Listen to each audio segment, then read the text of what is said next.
Hi guys, it's Frankie from Frankie Tech. Good to see you guys again, and I'm here today with my review of the Redmi Note 9S. Now, when I decided to pick up this phone, guys, it's been out for a bit of time. I got the global 6GB 128 gigs of storage version, and I paid just under 2,000 Hong Kong dollars, but I've seen this phone even for as low as 1,700 US dollars, so it's in that 250 US dollar price range. And so we'll go down the list here, guys: design, display, performance, quick audio test, share some of my camera samples, and wrap up with some PUBG, and we'll answer the question: is this Redmi Note 9S the best Redmi phone you can buy for under 300 USD? Let's have a look.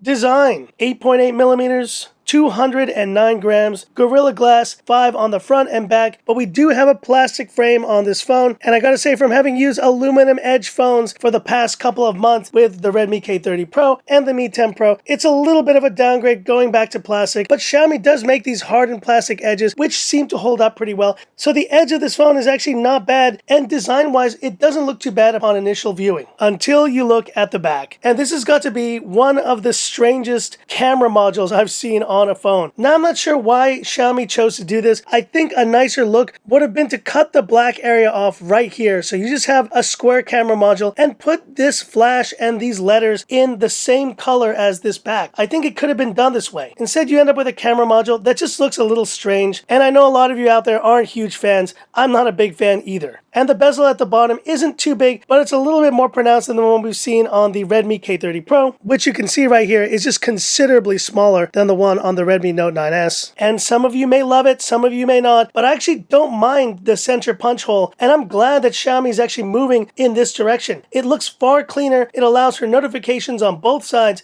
and I don't mind this punch hole look on this Redmi Note 9S. So design-wise, it's a nice phone, guys. It's a little bit heavier than I'd like, but it's a big budget phone, and I feel the design could have been better in many ways, but ultimately it's not a deal breaker on this phone.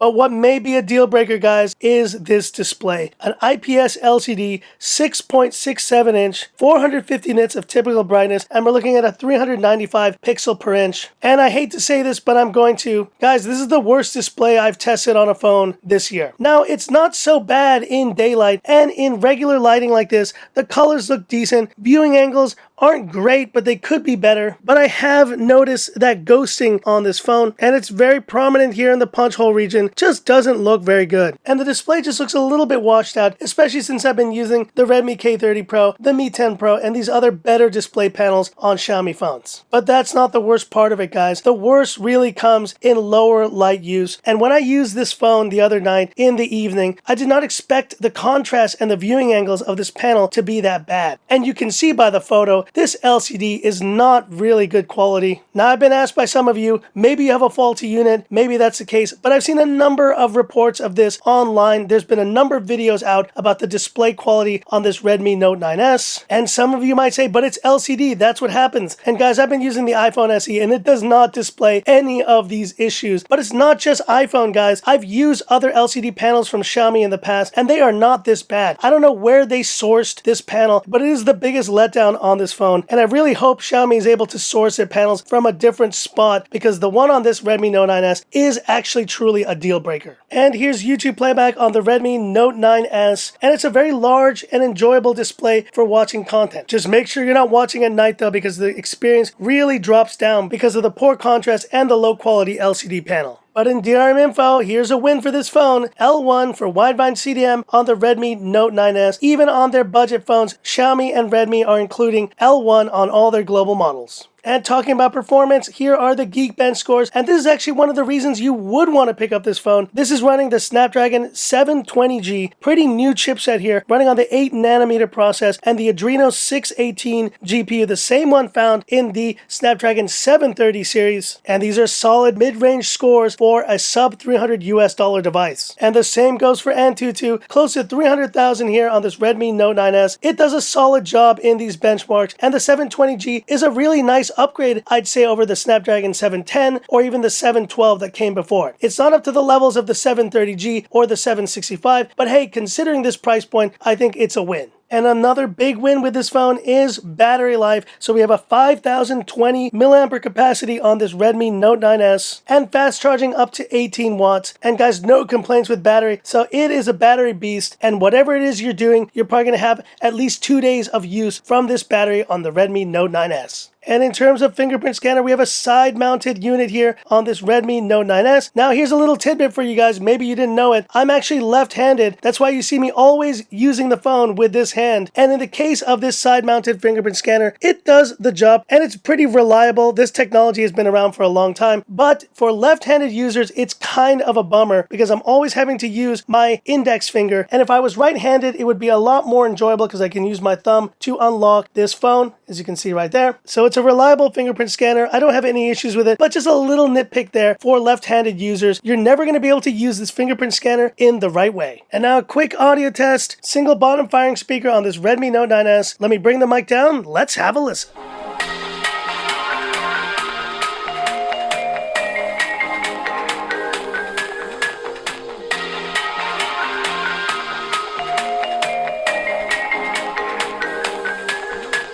What can I say? Pretty middle of the road performance here for the single bottom firing speaker on the Redmi Note 9S. I've definitely heard better this year from the Redmi K30 Pro and other phones. Now, it's not the worst speaker. It definitely gets pretty loud, but I just think the sounds are a bit muffled. The quality of sound is not as separated, and this is another area where Redmi has had to downgrade the experience on this Redmi Note 9S a little bit. But positive news, guys, you do get a 3.5mm headphone jack, which is a win for this Redmi Note 9S.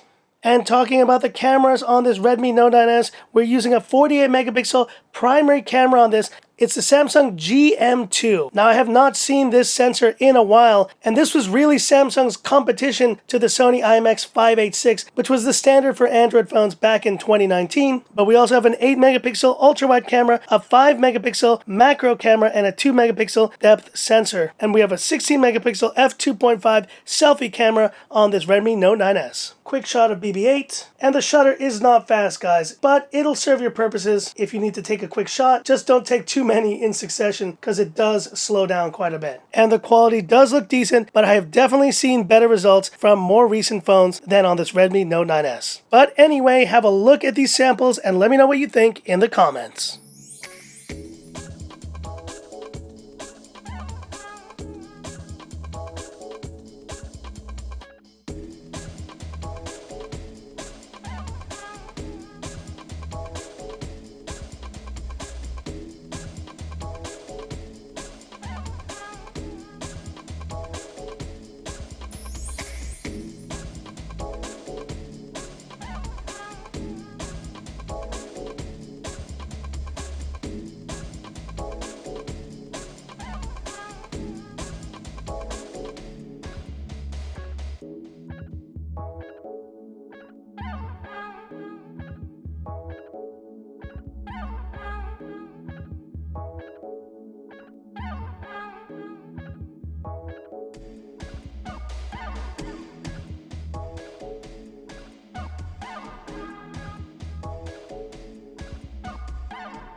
Rear-facing video on the Redmi Note 9S, shooting in full HD, 30 FPS. Pretty sunny days you can see here in Hong Kong. And the stabilization looks pretty good when you're not moving around too much. And I may be using this spot as a test subject for videos in the future. Let me know what you guys think in the comments. And this is front-facing video on the Redmi Note 9S. And trying a different kind of view here, more vlog style, the way I would if I was actually shooting one of my own Frankie Tech videos. But my hair is a mess, guys, so I'm wearing my Syracuse cap for now. But looks pretty good just from the initial impressions. But hit me up in the comments. What do you think?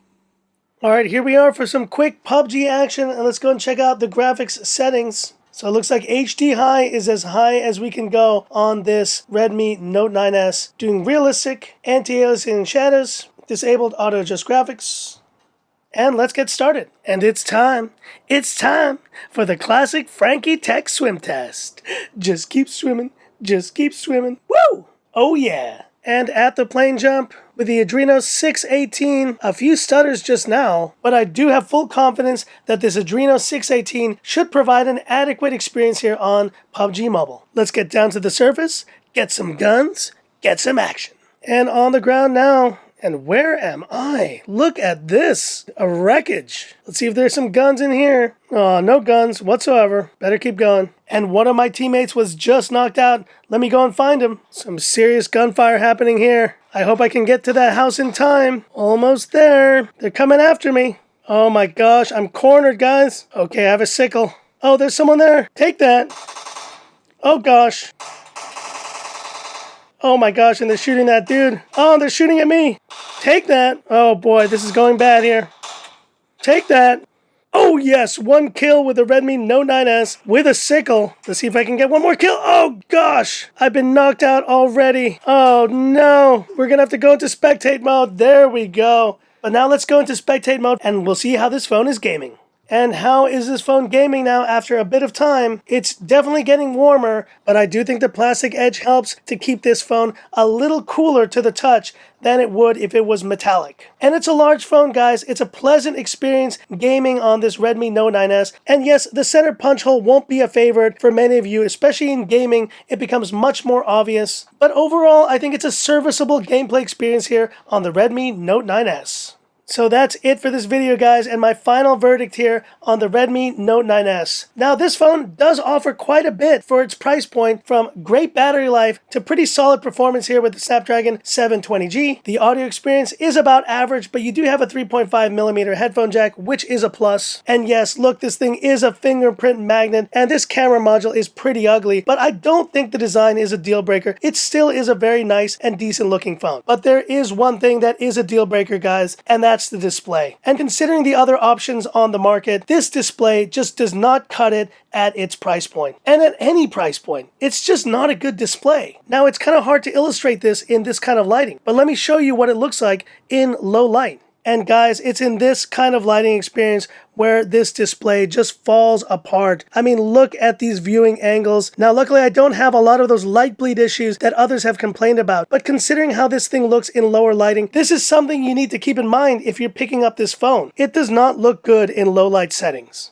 And the other negative about this version of the phone, guys, no NFC on this Redmi Note 9S. For some reason, I thought it did have NFC, but it turns out this version does not. And that brings me to just a quick mini rant here about Xiaomi and the naming of their phones. It just seems like recently Xiaomi has been releasing a lot of phones with very similar names. So we have the Mi 10, the Mi 10 Pro, the Mi Note 10, the Mi Note 10 Pro, the Mi 10 Pro Lite, we have the Mi 10 Youth, the Mi 10 Lite Pro Zoom, I think, or the Mi 10 Lite Zoom. I can't keep track of them. And it's the same with this Redmi Note 9 series. We have the Redmi Note 9, the Redmi Note 9 Pro, the Redmi Note 9 Pro Max, the Redmi Note 9S. There are just so many different variants of these phones, and the problem isn't that we have so many variants, it's the naming scheme of these phones. And it's just harder, I think, right now for consumers to know which one to pick up. And when the Redmi Note 9 Pro was being released yesterday, I took to Twitter and I asked, what is the difference between the Redmi Note 9 Pro and this Note 9S that I'm using? You see it there. It was very confusing to know which versions are which of which phone. And if I'm confused about that, then there's no doubt that consumers will be as well. It's called the tyranny of choice, guys. Sometimes too many options is actually not a good thing. And sometimes it's better to streamline and have just clear naming schemes of phones. I think Samsung is actually doing a pretty decent job of this. God knows they're releasing A-series phones non-stop. But I think their naming is actually pretty good, because you'll know the difference between an A71, an A51, or an A31. And yes, those phones may have something in common, but at least the naming scheme is a bit clearer, and you know if you're getting an A71, it's going to offer a better experience than an A51 or an A31. So Xiaomi, I love you and I love your products, but please definitely think about your naming scheme of these phones. They're getting a little bit confusing here to consumers and to myself in 2020. And so to sum it up, guys, this phone still offers a good experience in many ways, from battery to performance to gaming to just overall general use, it's going to be a solid phone. But don't buy this Redmi Note 9S for the display. You can buy it for many other reasons, but not for the display. But hit me up in the comments. What do you think of this Redmi Note 9S? Would you pick this phone up, or are the display issues a concern for you as well? Hit me up in the comments. I'd love to hear about it. And that's it for this video. If you liked it, give me that thumbs up. And if you love the content of Frankie Tech, subscribe to the channel. Hit the bell icon for future updates. So yeah, not keeping this one for long, guys. There are definitely other Redmi and Xiaomi phones I like a lot more, so I will be sticking with those moving forward. Anyways, that's it for this one. And this is where I leave you by saying, this is Frankie Tech signing off. Have a good one.